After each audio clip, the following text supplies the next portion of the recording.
penyebabnya untuk sampai saat ini sih belum ada yang pasti ya. Tapi kemungkinan besar dari sebagian besar studi itu mengatakan adanya peran dari virus HPV. HPV itu Human Papilloma Virus ya. Jadi ada banyak sekali jenis HPV yang dicurigai untuk adanya kanker serviks itu adalah HPV 16 dan 18. Seperti itu. Sisanya itu tergantung dari mutasi genetiknya saja.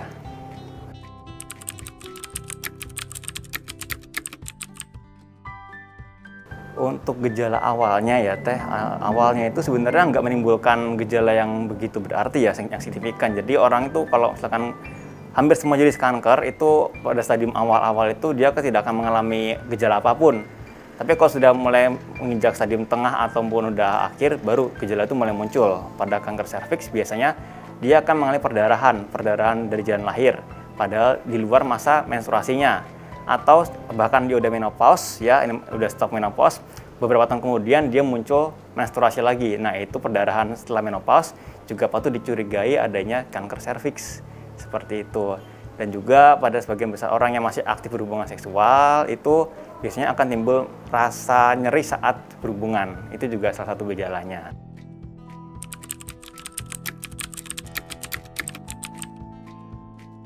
Yang berisiko tentu saja keputihan yang berwarna tidak jernih, satu, berbau, dan itu satu lagi adanya disertai dengan perdarahan di luar masa menstruasi. Itu harus dicurigai. Sisanya kalau misalkan dia jernih lalu tidak berbau, ya mungkin itu hanya kurang higienis aja ya, kurang kebersihan di area genitalnya, bisa dibersihkan dengan ya dijaga aja sanitasinya aja, seperti itu.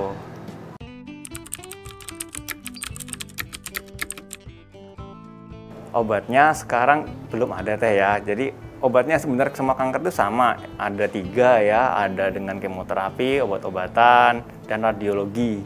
Seperti itu, dan juga pembedahan. Nah, kalau kanker serviks tergantung stadiumnya. Dia bisa ketiganya ini, bisa dengan obat-obatan kimia atau kemoterapi namanya.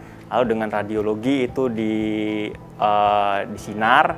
Lalu yang ketiga itu dibedah sama dokter spesialis kandungan. Seperti itu tergantung dari, kalau misalkan awal-awal biasanya hanya dengan pembedahan itu sudah bisa, tapi untuk udah stadium lanjut biasanya kita hanya akan memberikan terapi radiologi aja, sinar, dan terapi kemoterapi aja.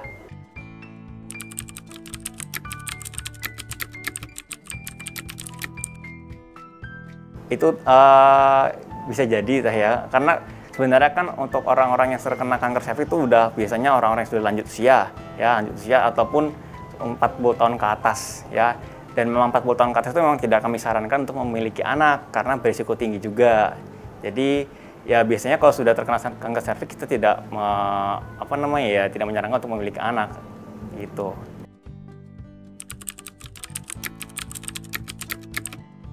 Cara pencegahannya sebenarnya ada vaksinnya ya. Vaksinnya namanya vaksin HPV.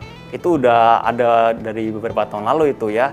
Jadi kita bisa ikut vaksin tersebut, terutama bagi perempuan di atas umur 19 tahun sampai 26 tahun itu bisa langsung ikut, ataupun perempuan-perempuan yang mau berhubungan seksual ya. Seperti itu bisa. Intinya dengan vaksin tersebut itu bisa mengurangi sangat besar sekali kemungkinan untuk terkena kanker serviks. Untuk yang kedua itu dengan gaya hidup ya. Jadi kita tahu kan tadi penyebabnya kemungkinan besar adalah virus HPV. HPV itu ada di mana-mana ya, ada di orang, terutama laki-laki itu biasanya tidak menimbulkan gejala.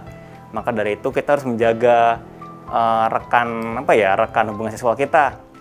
Ya seperti itu. Kalau kita berhubungan seksual dengan banyak macam lelaki, itu kemungkinan besar ya akan terkena, menularkan ya. Pada prinsipnya sama dengan PMS lah ya, penyakit menular seksual. Jadi semakin banyak kita berhubungan seksual dengan orang banyak, semakin besar kita untuk terkena penyakit seperti itu. Jadi jaga dengan satu orang saja, seperti itu.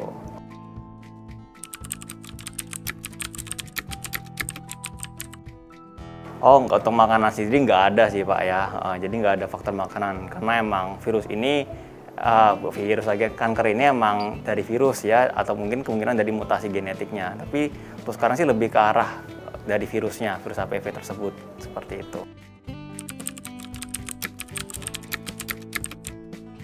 Jadi memang karena ini kan kanker serviks bisa ada kemungkinan ya bisa dari virus, bisa dari mutasi genetik dari orang tersebut.